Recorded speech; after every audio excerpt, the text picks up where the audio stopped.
audio level working? I know there's our own about that. Mine's okay. Cool. All right, go ahead. Jahmai, what does it say about this team that y'all were able to fight through that Ole Miss game and get the victory? Perseverance. I think that's the biggest word I can say for our team. We're going to go through adversity. We know this just because it's the SEC, and we know how much of a challenge that is to be in this conference. But I think our biggest quality is having that perseverance, sticking together as a team when stuff gets harder, and not, the opposite way. So I think we knew going into that game that each game we play is going to be like this and is going to be tough like this, no matter what the record is. But we know that if we have each other and we stick together, we can come out with the win. Can you remember the last time you played significant minutes in a game and didn't take a shot? No, I don't actually.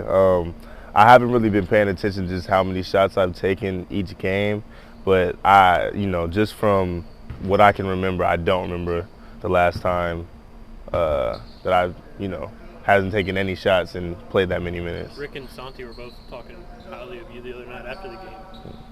What does that say about where your game is? That you're not taking a shot, but you're still affecting the game. I think that like you said, and like they said, I can affect the game in many ways besides just scoring.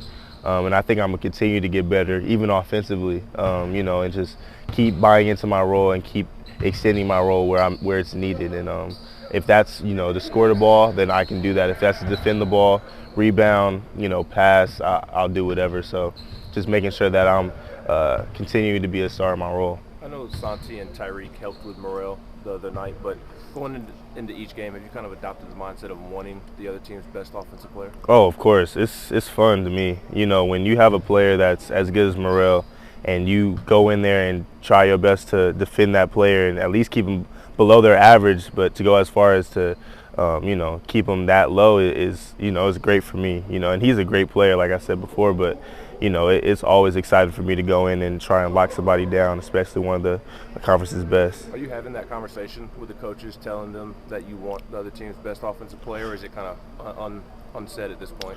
At this point, I think they already know that I want whoever's the go-to player is, and it doesn't matter if they're the 1, 2, 3, or the 4. I really want to guard them, and that's my mindset. I feel like I can go against anybody and defend the best players in this conference and in college. That's where I hang my hat on. So I think they know at this point that I want the challenge. When do you think that happened? Like that became an unspoken thing? I think probably the beginning of this year. I think last year they knew that I was capable of doing it, but as a freshman, it's a little bit harder to stop picking up fouls and little stuff like that. So once I kind of learned the flow of the offense and the flow of how the games are supposed to be going, I think I picked up a lot of good habits. And I think they seen that in me too.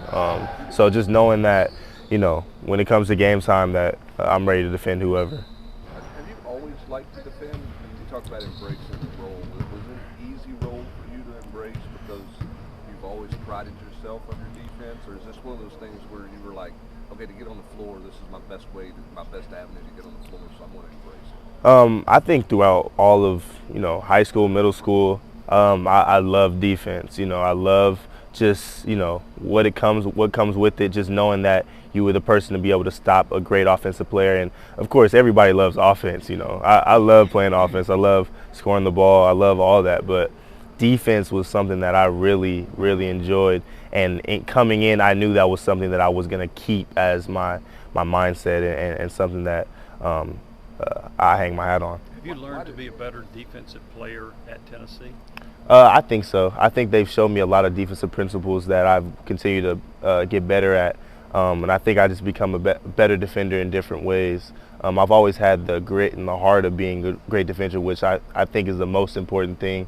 But I think they've shown me little details on how to get better as a defender. Why did you like playing defense in middle school? I mean, most kids, they go out on the playground, it's hordes, they want to see how many shots they can get up. Why did you at a young age like defense? I like seeing people frustrated, and I like seeing people frustrated because I'm defending them. I love seeing that just because basketball is, you see a lot of people comfortable when they're scoring the ball, and to be able to disrupt that and knowing that I did that is something that I enjoy. So if I can go into the game and frustrate somebody, I'll take that 10 times out of 10. Who on y'all's team makes the most fix-it plays? Oof, he's besides me.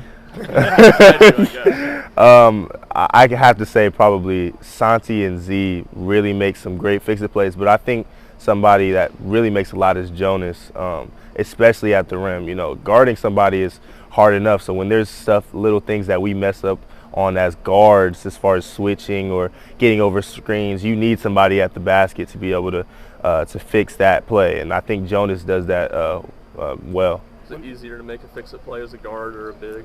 I think it is a little bit easier with Jonas's length. You know, he's super long, but you still have to have timing and you still have to have rhythm in order to know when somebody's going to go up, not fall for pump fake. So I think it's just the same as guards and bigs, but I think guards, it might be a little bit harder just because it's, you know, loose balls you have to get to. You're running around more. You're getting beat up getting through screens and stuff. So I think it is a little bit harder as a guard, but it's just about the same. What needs to happen for the offense to click the way that it did at the end of last season? I think one thing for us is just, you know, learning each other even better. We've gotten to a point where we've learned each other game really well, but I think, you know, when you go into SEC play and defenses are ready for you, they see the kind of rhythm that you guys had in preseason. I think now it comes to different players having different roles and, you know, trying to figure out which players are good at which moments. And I think that's something that we're still figuring out right now, and I think it's something we'll get really soon. What do you know about Mississippi State? I know that they're a good team. I know that they're ready to play, you know, always. I know they had a really good preseason as well, and I know they're coming in to want to beat us. So that's all I really need to know about them, and I'm excited to play against them. Do you know who their leading scorer is? I'm pretty sure it's Tolu Smith, but he's a good player, and you know, like I said, I'll be happy to guard him if I have to, or anybody on the team. So, you know, whatever happens, I'm with it.